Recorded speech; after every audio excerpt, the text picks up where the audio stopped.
Bear White Chocolate Almond. If you've watched many of my reviews, you know that A, I love Bear B, I love nuts, and C, my favorite chocolate is white chocolate. What happened to the sun? Easy, white chocolate. I wouldn't want you to melt.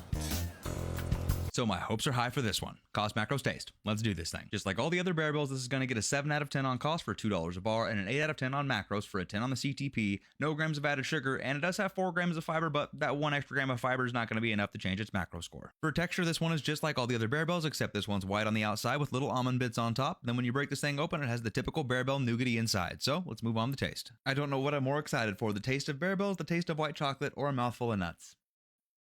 You knew you had to see that coming from my dumbass.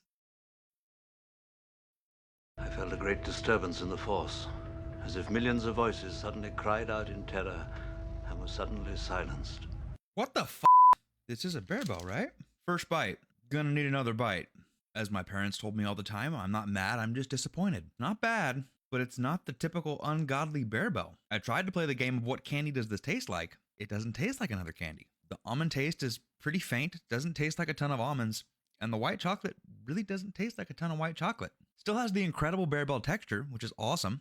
It still tastes great, it's still a Bear but it is not on par with the other Bear flavors. It's actually really not even close to it. I'm curious to see how much the comment section is going to light me up for doing this. 8.5 out of 10. I can think of a few brands that are better than this flavor right here, and it is not on par with the other Bear flavors. Averaging the 3 stats for the Bear white chocolate almond takes it to a 7.8, and despite this sounding like Bear anonymous blasphemy, I'm actually going to keep it there. I really had my hopes high for the white chocolate almond, but it didn't blow my mind like the other Bear flavors do, so I do think 7.8, it's a fair score.